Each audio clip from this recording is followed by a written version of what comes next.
Hey, everybody. I apologize. I set up two links for tonight by accident. I had to go over into the other one I set up by mistake to tell everybody to come over here. So I hope everybody got here. If any of you have that other link to that other chat room, I told them to come over here, but I can't go back and look at it. So yes, Teresa, you're in the right place. And my apologies. I forgot to set up the live stream for tomorrow night, and I accidentally set it for tonight, and that was my mistake. So hopefully we get everybody where they belong. All right. Yeah, I'm seeing some names here I saw on the other one. So my apologies, everybody. Welcome. Welcome, everybody. We're going to give everybody a chance to get in here. All right, good. So, all right. I hope if somebody can go over to that other live stream, if you were just in it, Eric, I know you were over there. If you could go to the other one, make sure everybody got out and got over here. That would be great. So my apologies, everybody. That was my fault. Our first technical glitch took me a week to get here. I'm kind of proud of myself on that one. So, all right, we'll give everybody a chance to log in. Thank you, Eric. Hello, Parker Miley.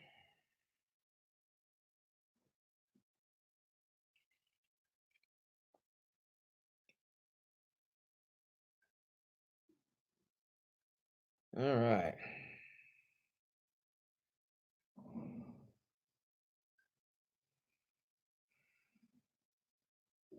Yes.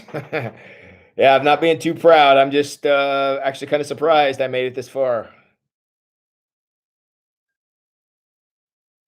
Here, but a zombie. Janine, we don't want any zombies in here. Hi, Bill Har. All right. Who else we got here? Joyce Koenig, welcome. Mike and Miriam Lynch, good to see you. Amy, hi. DW, thanks for your help today with the Chef Boyardee. I bought 50 cans of Chef Boyardee at Kroger today to distribute through the Senior Citizen Center. So thank you for that. David, Daryl, and Sherry here. Good to see you. Hi, Cheryl and Jack.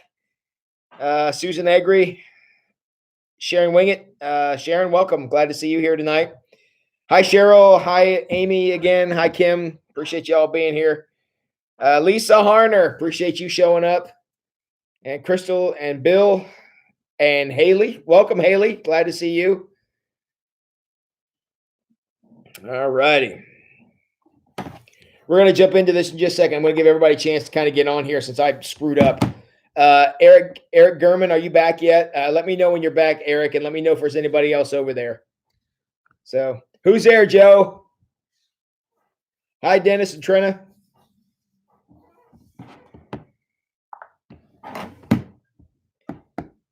Yes. Well, I was not eating the Chef Boyardee. There are senior citizens around our community, Janine, who will be eating that, not me. So you can thank Trina for that. Yes, we have a William Brian Tucker in the house. Now, you guys may not realize this, but William Brian Tucker is the world's greatest Mario player ever. In fact, I have never seen William and Mario at the same place at the same time. So I think that William and Mario might be the same person. I just heard that, and I haven't seen any evidence to the contrary. So William, you be good for your mom and your grandma. Have a good night, buddy. Appreciate you checking in on me. William also got a new swing set today, I heard, and the good Lord willing, that will be put together. He'll be playing on it over the weekend. So, all right. Good. All right. So, we also got a Haley in the house. Hi, Haley. There with Grandma and Grandpa and Sophia. Appreciate you guys. Sophia, hi. How are you doing? Thank you for the card that you sent me. I got it in the mail yesterday or the day before. So appreciate you thinking of me. And I'm doing good during this tragedy that you asked me about. So, all right, Amy. Colleen's mom is in recovery from heart surgery. Good. Joe, Cookie Who. And thanks, Eric. Was there anybody left over there, Eric? Let me know. I'm sorry we're getting started a little late here tonight, but I screwed this up. So,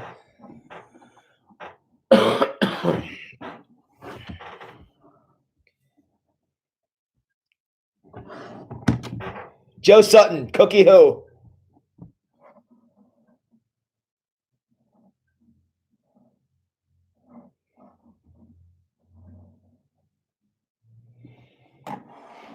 All right. Well, we are on chapter 2.2 in Dangerous Prayers, and that's what we're going to be talking about here tonight. And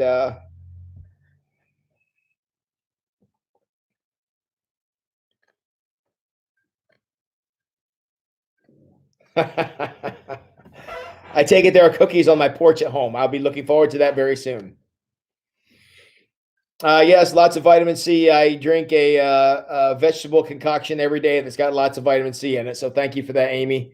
Voice is okay. I don't feel sick at all. I'm not congested. I don't have anything. Just the voice is kind of going. So prayers just for tomorrow. I have a funeral tomorrow at noon, and I also hope to record the sermon tomorrow for Sunday. So the voice could hold up and get me through tomorrow night because I'm going to be on the live stream with youth group and also part of Jess's kids event that she's got going on. So Pastor Tim needs to be able to talk tomorrow. So if you could all pray that the pipes stay open, that'd be great.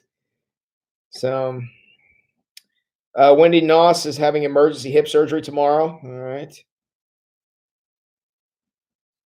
Okay, very good. Thank you, Eric, for going over to check. And I feel fine. I felt bad a couple of days ago, but I feel pretty good tonight. So, all right, I've wasted enough time with this. Let's get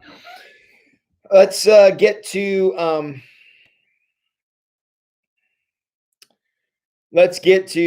chapter 2.2 because that's where we're talking about tonight. So, this is a pretty short chapter, so we should be able to get through it relatively quickly. One of the things about this chapter is he uses the example of, first of all, being 27. For those of you in the crowd who remember being 27, I remember being 27 like 20 years ago or almost 20 years ago. God came to or Craig, the author of the book, felt called to open a new church or have a new church start. And hey, Audra. And yeah, Joe, we're going to cut it down to an hour and a half tonight. That's my goal. So at the Rainbow at age of 27, he was working on starting a church plant. And I can tell you, a lot of pastors in their 20s love the idea of a church plant. I can remember being in my 20s. I had a desire to go plant a church. Normally that comes from our, we're not new anymore because, and now we think we know something. We're in our 20s because, everybody's super wise when they're in their 20s. And we want to go start a new church and we can start one and do it right, which as I read this, I see myself in this because when you're 27, you do everything right. So, so that's what he's talking about. And so he's got this new vision. He's recruited some people to come along with him. He's got, some people enlisted. They're going to get this church off the ground. They're going to do it right. It's going to reach people, and he's going to be preaching to thousands and millions of people across the world. And because, if you're going to plant a church and you don't have a vision like that, then why plant the church? So that was the big plan. That's what they're working on. And one of the things that he says here, the first line of the second paragraph, he says, to say that we, meaning he and his wife, to say that we were idealistic would be an understatement. So any of you here who remember being 27, gosh, being idealistic was one of the perks of being 27, right? Here I am in my mid 40s. I'm more cynical than idealistic anymore, but not sure that's great. But so one of the things I got a series of questions I like to ask about this sentence, where he said to say that we meaning he and his wife about this new church plant, to say we were idealistic would be an understatement. So since we're in the second phase of this prayer experience, and we're talking about God breaking us, how does breaking us rid us of idealism? Because again, we all remember being wide-eyed and 27. We all remember that, and how we're going to change the world and do all this stuff. And that idealism can actually be a detriment if we don't contain it or keep it in check. So how does the good Lord breaking us, how does that help rid us of our idealism? How does the experience of being broken rid us of being idealistic? Because I can remember, and I'll talk about this until somebody responds here, is being in my 20s, and I had it all figured out and I was super smart and whatever. And I can remember getting into my first church, and there were some people there who thought I was super smart and all that, but there was plenty of people who didn't. Honestly, they were the ones who were probably right. But there's a lot of pain in that. There's hurt in finding out that you aren't, going to automatically change the world. You're not going to be the child prodigy. You're not going to be, you know, the flavor of the month or whatever. Yeah, you're not going to have that. And sometimes the act of breaking us, as Trina says here, it wakes us up to reality. Certainly, it does. It's a reality check. I've always been very cautious about, um, buying into my own hype. Because what I found is you're never as good as the people who love you say you are, and you're never as bad as the people who hate you think you are. And that's been something I've learned all along. You're somewhere in the middle. And so that's one of the things that had to happen for Craig and his wife, to prepare them for what it was going to take to be the pastor of a church or to be a part of a church plant. And again, I don't know what their background is. I'm not sure where they are now, but there's got to be a process to that. And because a humbleness, as Teresa Bitter says here, humbleness and all stuff, not really part of the experience of being in your 20s, being young and idealistic. And again, that's a blessing to be that way, but it also is not terribly realistic. And sometimes some of those crushing defeats, especially early on, cause us to turn back to God instead of relying on our own talents and abilities and energy. It puts us back in perspective of where we need to be. And actually, Joe, I would say our idealism is rarely based on God's idealism, because normally our own idealism, especially when we're young, is about how fantastic I am, and that sometimes is true, sometimes it's not.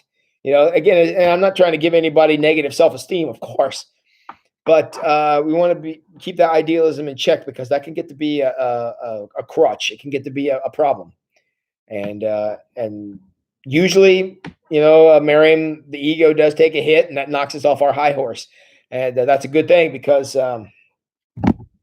man, it is so easy. It is so easy to just get amazingly full of ourselves. And any of you who've been around for more than 5 minutes probably know that.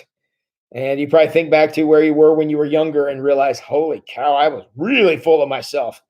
I mean, I'm sure many of you probably look back at things you did when you were younger. I look at things I did back when I was younger, and I'm just like, I cannot believe I lasted as long as I did, because I'm not sure I deserve to. But it's a great old piece of humble pie when you got to make that realization. So, that being said, why is idealism? Why is that something that God needs to work on us on? Can I ask that question right? Why is idealism something that God needs to address? Why is our idealism, whether we're in our 20s or our 40s, why is our idealism something that has to be addressed? Why does God have to address that? And we're talking about the growing process. We're talking about the searching process last week, and then the breaking process we're talking about this week. Why is it necessary? Why does God have to deal with that? And I think part of that is because of what Bill's saying here. Being broken is when a person listens. Sometimes people don't listen very well. I'm really shocked. I don't want to get too far ahead here, but I'm really shocked how well he took to the very, very difficult advice is in this, because he heard some really hard stuff from this man. I believe his name was Gary. Heard some very hard stuff from him, and he took it pretty well. But why is it that idealism, why does God need to address that in us?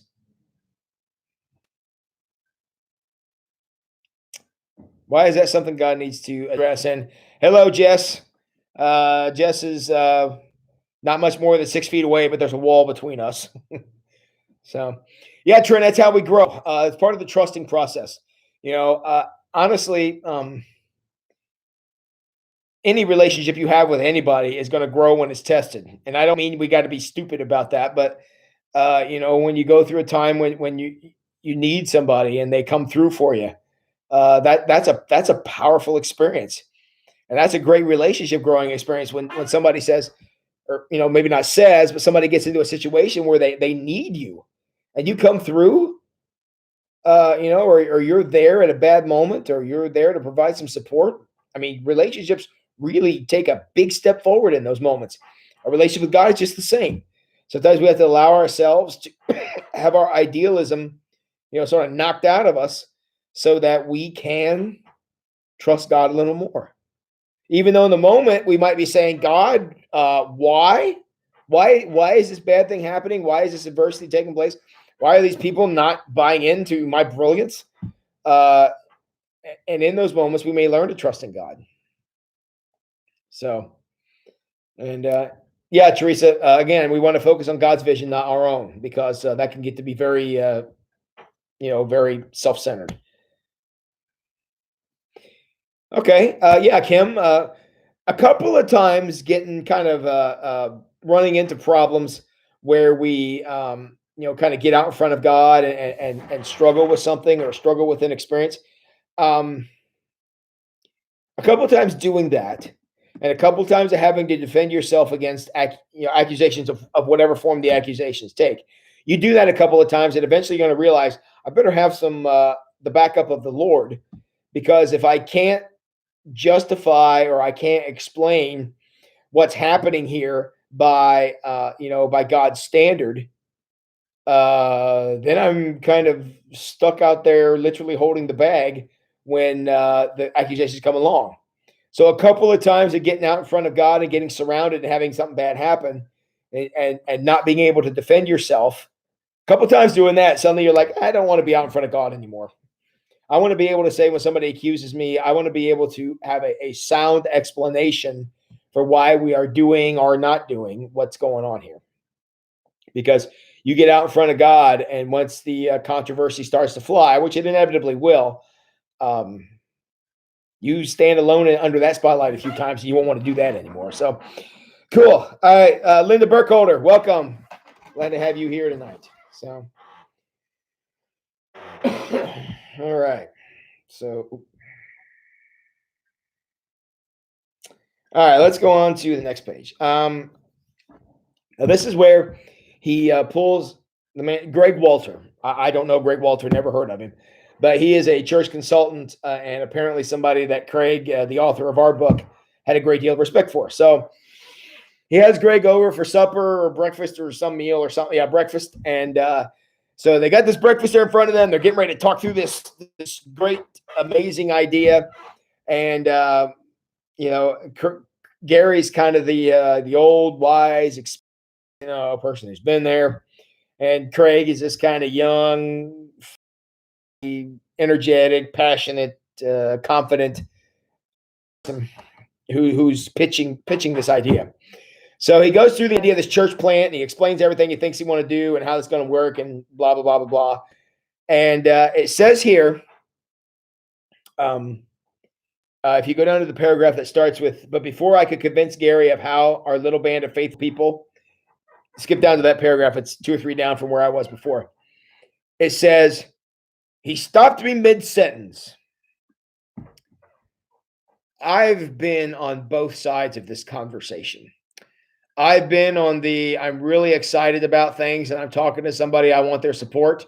I've also been on the side of somebody pitching me an idea that I, about halfway through, realized, oh my word, I got to poke a hole in this because this has disaster written on it. So I've been on both sides of that. So when he says he stopped me mid-sentence, I've had that done to me, and I've had to do that to other people. And unless you really want to get a gotcha moment on the person you're talking to, this is not fun. because you're looking at this wide-eyed, excited person, and you're like, "Oh, this is going to be ugly. This is going to be bad." Because they're halfway through their idea, and you're going, I'm going to have to take a restraining order out against you because this is never going to work. So it's never a fun place to be. So it says he stopped him mid-sentence. And I would imagine, having talked with people who are very excited about ideas before, I can imagine he had to stop him mid-sentence because he's like, this man is going to pass out if I don't stop him. He needs to take a breath. So my first question is, why did Gary stop him at this point? And I would say it's because at this point, Gary, who's supposed to be the mentor, he's supposed to be the one in the know. He's supposed to be the one with the experience. He's the one that's going to, provide guidance and wisdom and knowledge from his experience and all this great stuff. I can imagine he stopped in mid-sentence because he hadn't gotten to say anything yet. The sales pitch was still going on, and Gary's like, I have like 114 questions right now. And if Craig passes out because he's not breathing, I'm not going to be able to ask any of them. So he stops in mid-sentence. And then and we're going to talk about what he said in a second when he stopped him, but he basically cut him off. Okay, Gary, Craig, time for breath. And what do you think? Any of you who've ever been in this situation on one side or the other, or both sides, depending on how long you've been doing what you're doing. What had Craig, the excited one sharing the idea, what had he been sharing that caused Gary to ask him to stop? Basically, my question is here, why did Gary cut him off? Why did Gary try to put a pin in this and see if he'd get him to slow down? Why did he do that? We got a theory on why that happened?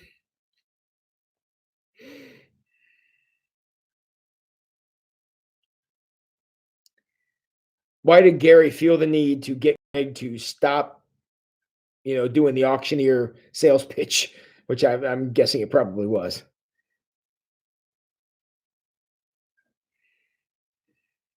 Giving y'all a chance to chime in here. Why did Gary stop him before he let him get to the end of what I'm sure was a brilliant presentation?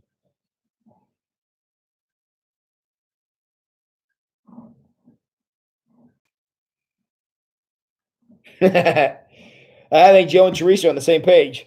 Joe said he heard no plan, and Teresa said he said too much. Any of you who have ever been in a meeting like this, there's a difference between talking and saying something. Those are two very different things. Lots of people can talk and not say anything. It's an amazing phenomenon. Actually, it's irritating after a while, but hear all this talking and not saying a word. And I imagine that's probably what was going on. There's a lot of big ideas and flowery language and cliches and stuff, and how the whole world's going to be different. And there was nothing there, and no content behind it. So, all right, so I think you got it. Now, I thought it was interesting, and let's explore this a little bit together. And Joe, I'm sure there are way too many eyes going on there. So Gary cut him off, made him stop with this auctioneer style presentation he was doing, and then Gary said, "Can I tell you something?" He doesn't come out and say it. Gary asked for permission to share something with Craig. And he says, he asked for permission to share. I mean, remember the point of the meeting. The point of the meeting was the point of the meeting was Craig was looking to share this vision of this church plant with Gary so Gary could, give him some technical. Apparently, Gary knew something about doing this. I mean, the whole purpose of the meeting, and I'm sure that Craig would have agreed with this if I would have been there to ask him, was to get mentored by Gary, to learn something from Gary, to have an experience where Gary's leading him on and helping him get into the future and helping him avoid a pitfall or two along the way. That was the purpose of the meeting. So why did Gary ask if he could speak? I just think the fact that Craig remembers that so vividly, that instead of just blurting it out that, holy cow, you're about to fall on your face. Instead of just blurting it out, why did Gary ask for permission to speak? Can I tell you something? He said.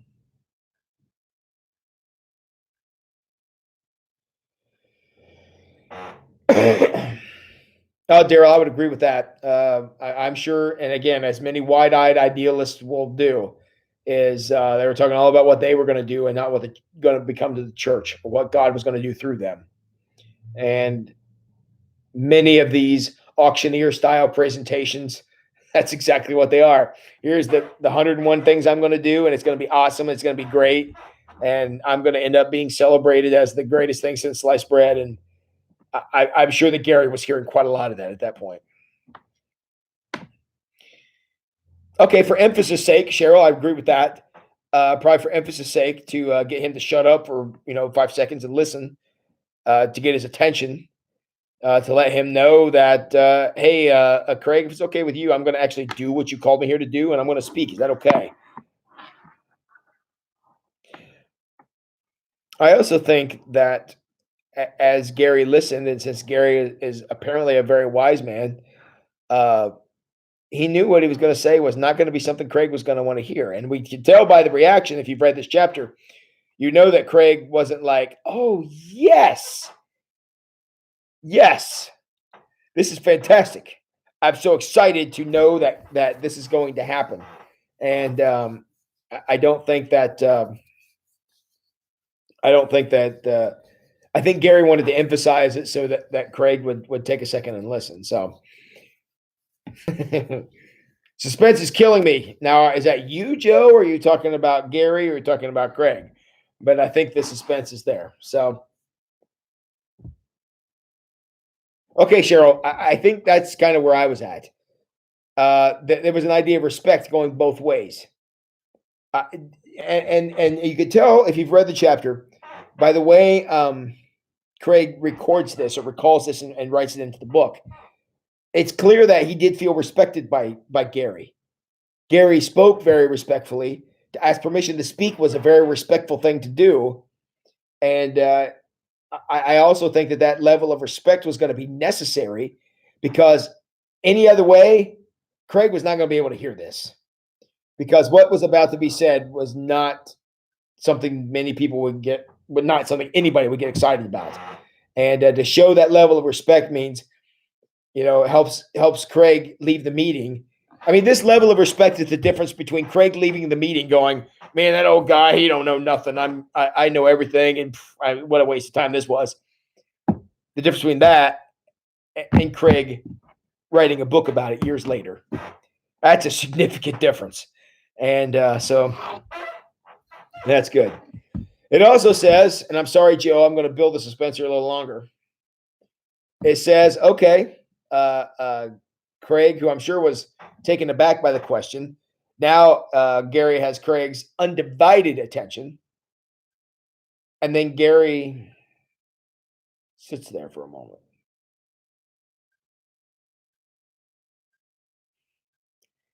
And I'm sure Craig was like, is that a cricket I hear in the background? And so he's sitting there. Why? What happened during this pause where Gary was collecting his thoughts? I know you're in suspense, Joe. I'm building it up because that's just how I do things. Why the pause? What was going on in Craig's mind while Gary collected his thoughts for just a moment? Now, remember, poor Gary just went through a time where Craig was talking so fast, he wanted to reach up for the oxygen mask and be like, so he could, because Craig was sucking all the oxygen out of the room with this great thing. Gary's like, is it okay if I get in here for a second? And then when Craig stopped, he just goes,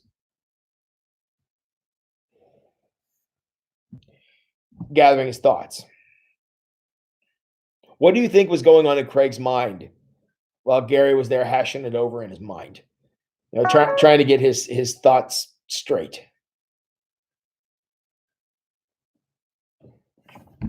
What was happening in Craig's mind? Because I'm sure Craig, who had practiced this pitch he was giving, uh, probably was just so thrown off. He's like, well, I've still got half the presentation to go here. Yeah, I mean, he probably was expecting Gary to say something like, "Oh my word, this is the most insightful thing I've ever heard. How could you not have thought of this before now? This is going to be a mega church your fourth Sunday out." Yeah, that may have been what Craig was expecting because of just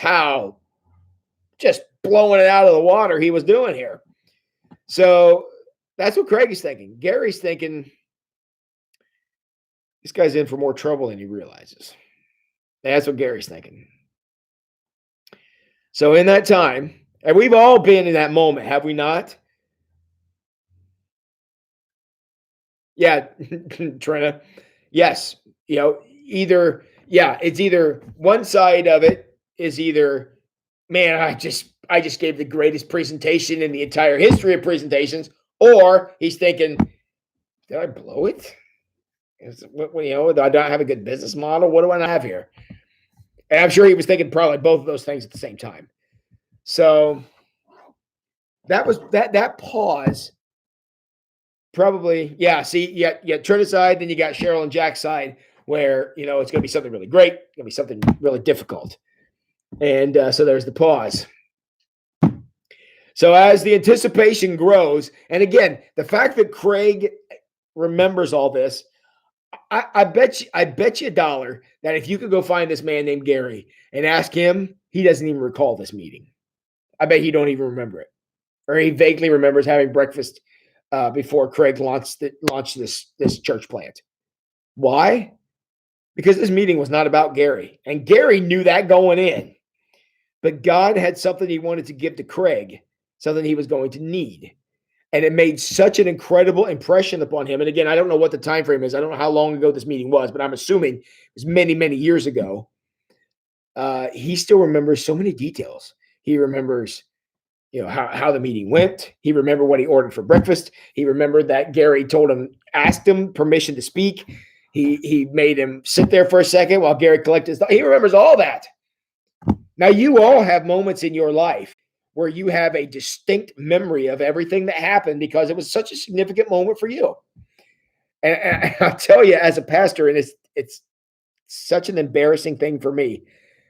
I've done funerals, I've done church services, I've counseled through people during difficult times, and it ends up being a very significant moment with them. And years later, they'll come and talk to me, and I can't even remember that person's name, nor do I have any recollection of the circumstance. Because the moment wasn't about me. It was about them. And I'm perfectly fine with that. But a lot of times, and you've all had that, where you'll have significant experiences with people, and you remember every detail about it, and somebody else is there is like, are you sure I was there? And so the fact that Craig can remember this when all this detail tells us that this was what happened here. So after this great big pause, let's relieve Joe's suspense here. After this great pause, Gary comes out with one sentence. Now, when you're really good, you can get away with that. Gary says, "My promise for you is this: God will break you." I'm sure that Craig was like, hold on one second. I'm going to pick up my stomach off the floor, right? That's not what we thought we were going to hear. That's not what Craig was expecting. And I think Gary was pretty sure that Craig was not expecting this. Because saying to somebody, God will break you, that's not a business model. That's not where to order your church chairs from. That's not where to get a discount on carpet. That's not where to, some guidance on how to pick your first administrative council. It's none of that. Craig was talking about changing the world, doing this great big thing. Gary said, you better take care of yourself first because it's going to be hard. And his promise was God will break you. Gary let this hang out there for quite a while. And really, yeah, Kim. I mean, Gary clearly is very good at what he does. I mean, again, I don't know who he is from nobody, but based on what Craig remembers about this encounter, he's clearly very good at what he does, and it clearly made an impression upon him. Because I think now, years later, Craig would look back and say he was right. It happened a lot of times. It wasn't just one time. I got broke. It was, my heart broke many times for many circumstances I faced, for many situations I had to endure, for many challenges that came along. A lot of them broke my spirit, broke my will. And Gary knew that was going to happen because Gary had been there. Gary had been on the other side of the presentation, I'm sure, at some point in his life. And because of that experience, he was able to help Craig in a way that Craig didn't see coming, but clearly made a distinct impression upon him. It would. Yes, Joe, it would level a person to expect, somebody to do nothing but pat you on the back. And let's be honest, had Gary, just heaped more praise upon this young man, as wonderful as that would have made Craig feel in the moment, that wouldn't have been good for him. That wasn't what he needed. He had enough people. He had his team together. He had his wife on board. He had enough people telling him great things. He needed somebody to talk truth to him. And Gary, in his wisdom, thank God for Gary, was able to, or not able, because everybody would have been able to do that. He was willing to do it. That's a whole different thing. So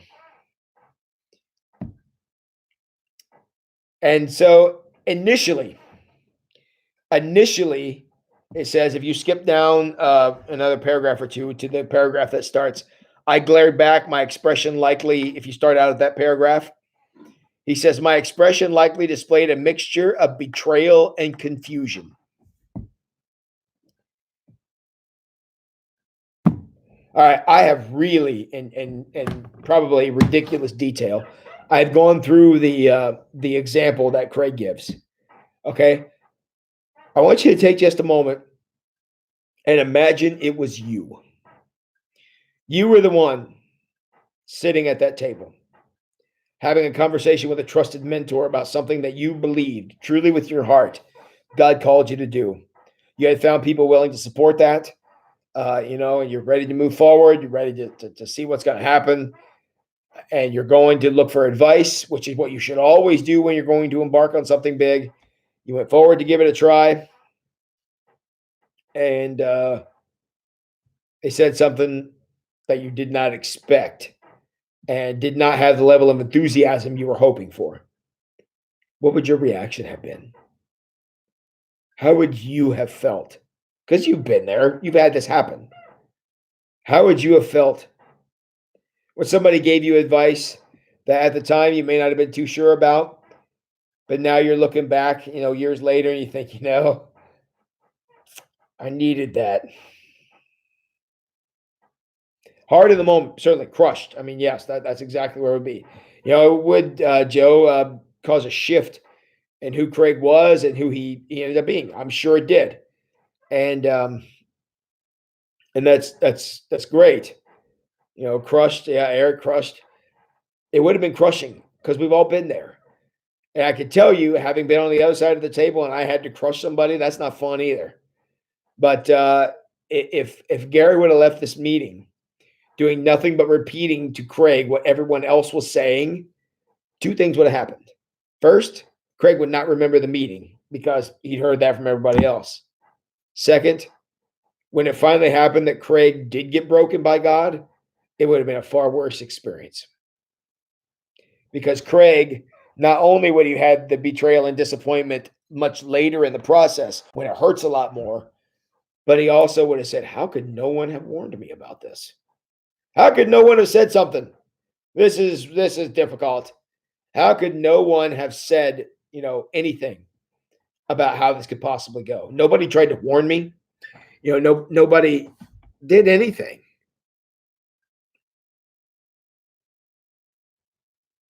Okay. Trina, yeah. I mean, yeah, I could have caused him to quit. I hadn't really considered that, but that could very well have happened. The only reason I guess I doubt that could have happened was because, first of all, I don't think Gary wanted him to quit, and second of all, clearly Craig was very convinced that this was something he wanted to do. Sure. And I think that Craig, sure, Kim. I think that Craig's reaction of betrayal and hurt that he felt, what was it? Betrayal and confusion. I think that says yes, man. There goes the wall. And he even says in here, we're going to read this in a second, that Craig says, I don't really remember much else about the meeting, and I don't know that he needed to, because I think he got what he needed here in this conversation. But it would have been a very difficult thing to overcome. But Craig was dedicated to living out God's will for himself and went forward with it. So, yeah, definitely blindsided. Oh yeah, Eric, certainly. Craig may have went back and thought, I mean, which part of this did it happen? What was God's call a dream? Did I just imagine God wanted me to plant a church? And then secondly, the dream could have been, well, did Gary really, just kind of shoot holes in this? I mean, yeah, there's a lot of parts of that we would have wondered if they would have happened. Yeah. Well, and I think that's what happened, Eric, that Craig certainly did go back and reflect and grow. But that would have been a really mature response from a 27-year-old in this situation. Not saying it couldn't have happened, just saying it wouldn't be the default setting. We'll say that. So, all right. Now, I got an interesting question. After the betrayal and confusion paragraph, if you go to the first sentence of the next paragraph, Craig writes what I already said. He said, what happened the next few minutes after that statement is a blur. What happened the next few minutes after that statement is a blur. Why does that? The fact that what happened following Gary's bombshell is just kind of a blur for Craig. How does that prove that this conversation was God's will? How does the fact that what happened here was so profound that Craig began a process of introspection and consideration, so much so that he missed the next couple of minutes of what happened? And I'm sure Gary saw that. He's like, Gary's like, I'm just going to let this sit here for a minute. I'm going to finish my breakfast. How is that proof that this conversation was what God wanted for Craig because he knew he needed it? Oh, I agree with that, Cheryl. I think that even though it hurt at the time, I think this conversation shows that Gary cares about Craig significantly. So much so, I mean, it'd be like, one of your kids comes in and their clothes are on fire and you don't bother to mention it to them. If you see somebody you care about and they're heading in a bad way, I mean, you want to try to intervene. So I think, as hard as this was, probably for both Gary and for Craig, this was a very caring act by Gary. I certainly agree with that. Yeah, Joe, you got it. Gary wanted Craig to be successful, and chiming in and parroting exactly what everyone else had said to Craig, that was not going to be helpful. Craig had enough people, saying good things to him. There was another truth that he needed. Certainly everybody needs encouragement. I'm not disputing that, but the idea that Gary was said, you need some truth of a different shade, we'll say, and he gave it to him. And yes, Eric, he was a very good friend. Gary was a very good friend to Craig in this moment, and I bet you that if I know I don't think Michelle's here tonight. I talk about Michelle being my 7th favorite person. I'm pretty sure that in Craig's life, Gary probably makes his list of favorite people too, because he was watching out for him. It's exactly right. And I think that that's a special thing. If we could all have a couple of friends like that who care about us that much, not to say mean things for the sake of saying mean things, but telling us truths that help us become better versions of ourselves. That's a great friend to have. You're right, Beth. If Gary shirks this responsibility and doesn't say it, then the whole idea of him being a mentor to Craig is worthless. Absolutely true. Yeah, Kim. There's something I hadn't even thought of yet. That's very true. He didn't retaliate against Gary, at least not in what's recorded here. He didn't try to say, "God ain't gonna break me." What are you talking about? I mean, he didn't try any of that. That's a very interesting point. Yeah, Cheryl. Yeah, I agree. Especially in the way Gary did it, in the very deliberate, choosing his words very carefully method that Gary was using. Yeah, I think that even though Craig was in shock, as Gary knew he was going to be, he was able to process what Gary told him. And clearly, the fact that this book exists tells us that it worked. It made a difference. And God bless Gary for helping Craig in this way. And eventually, if you skip down a couple more paragraphs, there's one line here that says, and I think anytime we've ever been in that moment where a mentor says something to us for our own good that doesn't go down very easy, this is a sentence we need to keep in mind. Gary didn't burst my bubble. The truth did. Because Gary was right. Good mentors have a way of doing that, of saying things to us that are right, that are terribly hard to hear, but at the end of the day, they push us closer to what God wants for us. It wasn't Gary just trying to put the smack down on Craig. That's not at all what was going on here.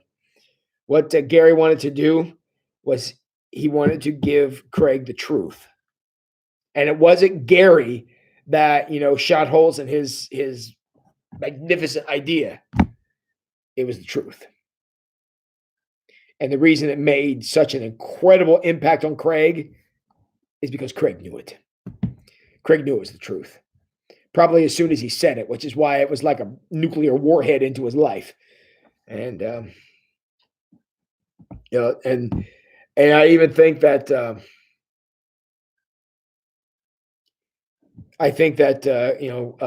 Gary, or I'm sorry, I think that Craig being able to identify that is a very powerful thing. Think about this. How much maturity would it take for Craig to make that statement? To say it wasn't Gary crushing him, it was the truth. That is an incredibly mature thing to say. I doubt that in the hours and the days after this meeting, I bet Craig weren't feeling that. I bet it took him a while to get there, to realize that Gary was right.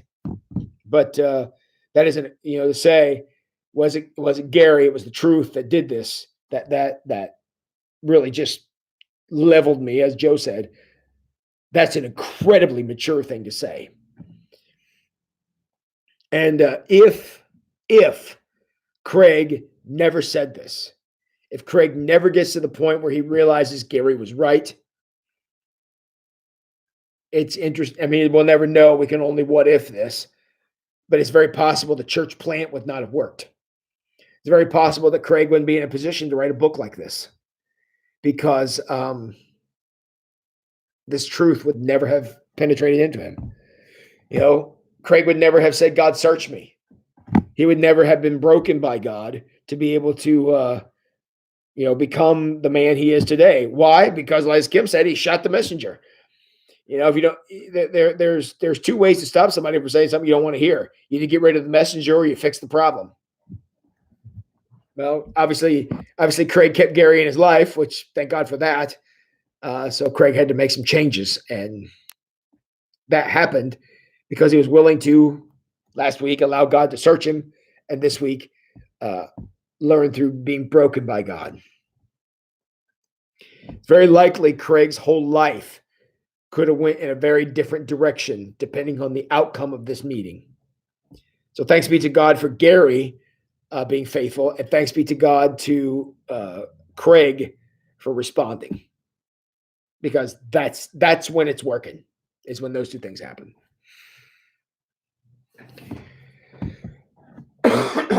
Now, one of the things that Gary reminded Craig of, and it's on a paragraph down.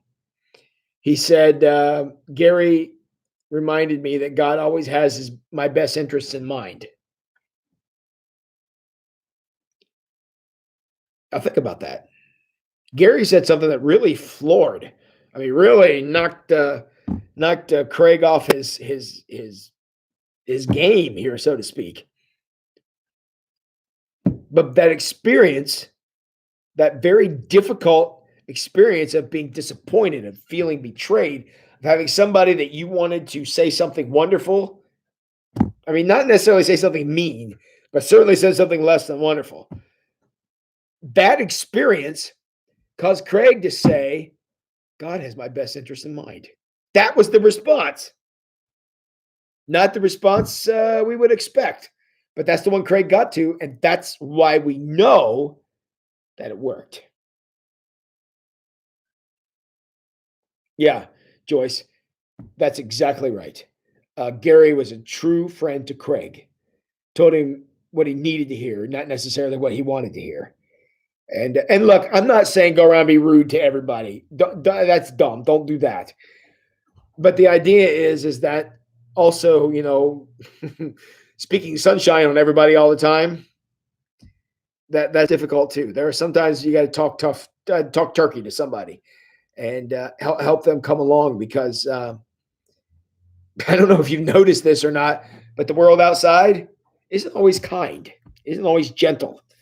And sometimes sharp words sound better when they come from somebody who cares about you than going to sound coming from somebody who just wants to cut you with them.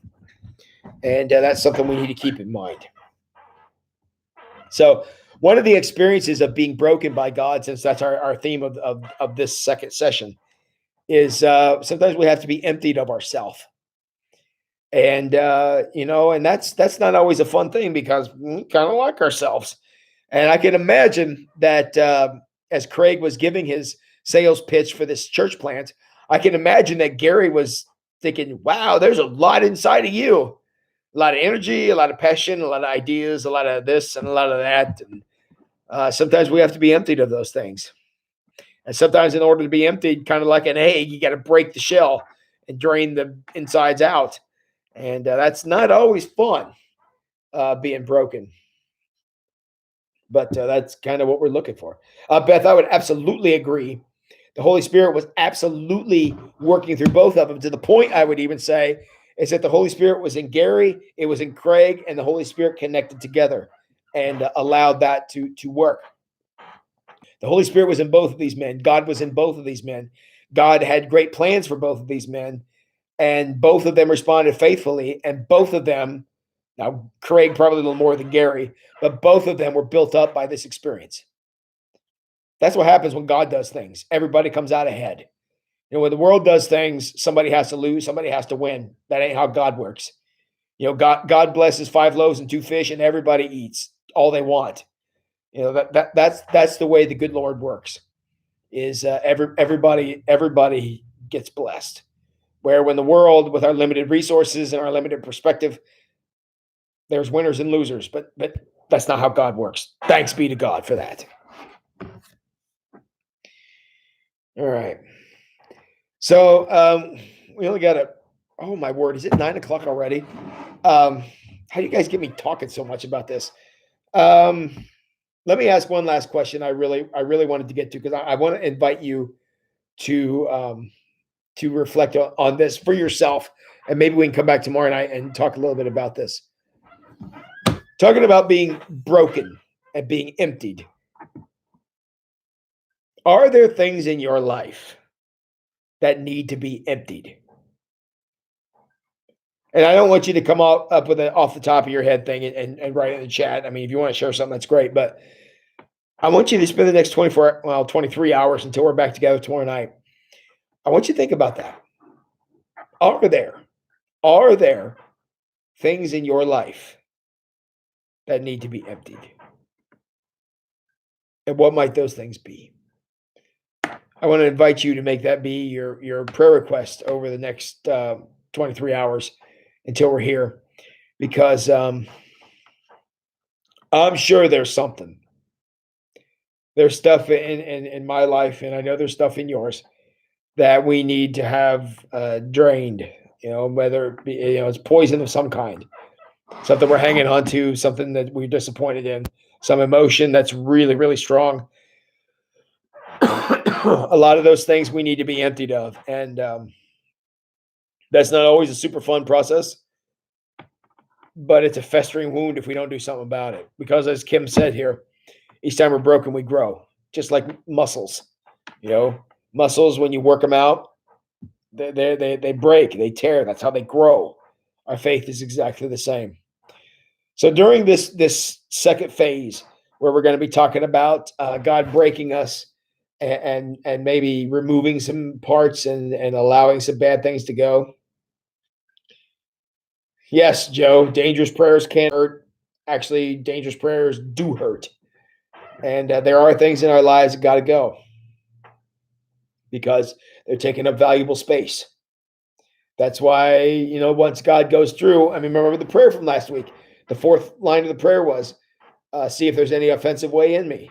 And if we have ways that are offensive to how God designed us, then those things are taking up valuable space and burning up valuable energy that are going to be contrary to what we were designed to become. And in order for us to attain, the maximum level, some of those space takers and energy wasters got to go. And y'all know you got them. I got them too. So nothing to be ashamed of, but simply something to recognize. So, all right. I do have one last little thing I want to talk with you about before we sign off tonight. This will just take a minute because I just want to let you in on a special thing we're doing on Sunday. Tomorrow, I intend to record the sermon. I know the band and Daryl and Jean have already recorded music for Sunday. If you read my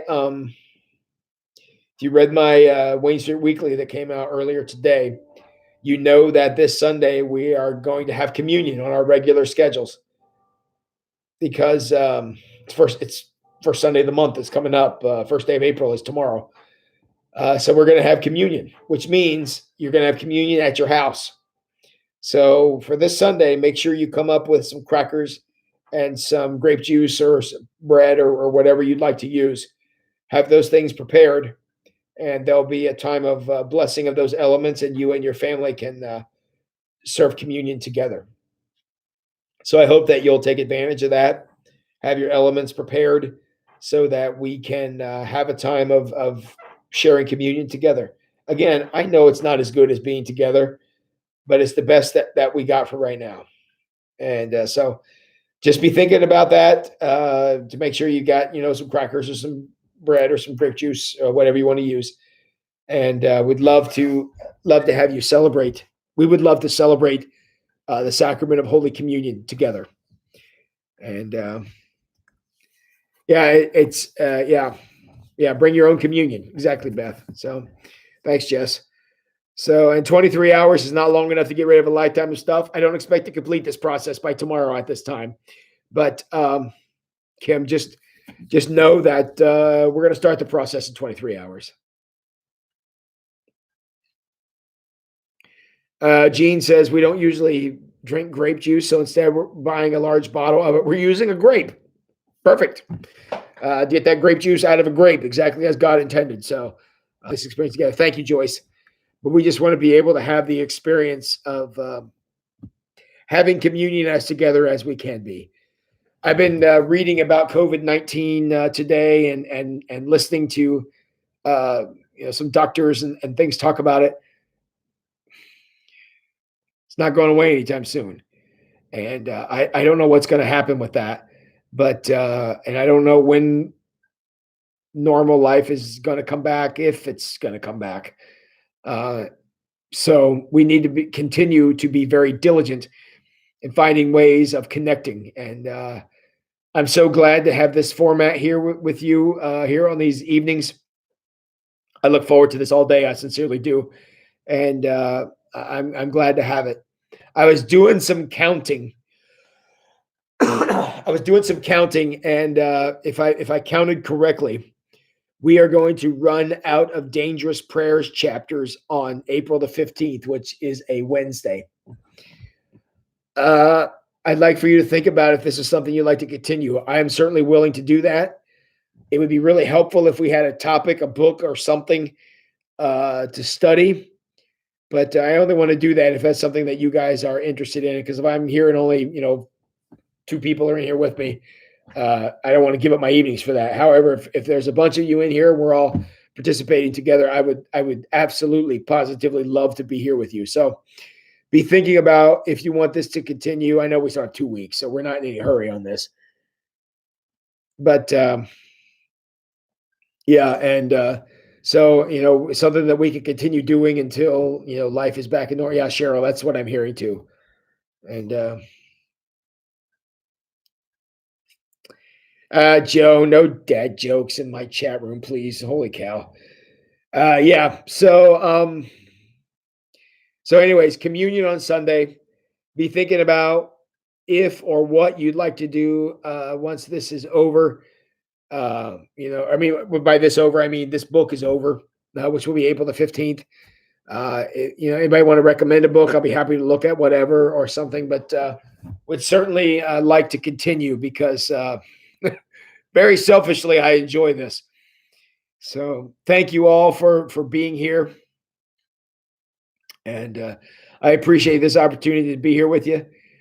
If you got any extra prayers, I certainly would appreciate some prayers for my voice. As you can tell, I'm not quite as strong as I was even when we started here tonight. Again, I don't feel sick in any way.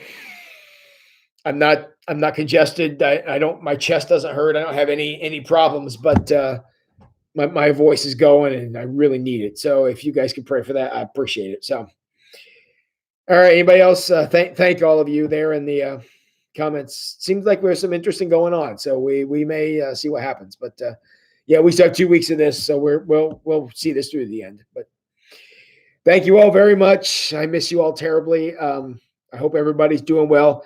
If you need anything, please contact me. If you know of anybody who needs anything, please contact me because if anybody's going to go to Kroger, I don't live with children in my house. I live by myself. So I'm the most least risk person to go to Kroger because there's very few people I could share it with. So if I would happen to catch it. So if anybody needs anything like that, please let me know. And so I love you guys very much. Everybody take good care of yourself. Get a good night's rest tonight. And y'all know what else you need to do, right? What's the last thing? What is it? Everybody type it in the chat room. What's the last thing I always tell you to do? Go wash your hands. Have a good night, everybody.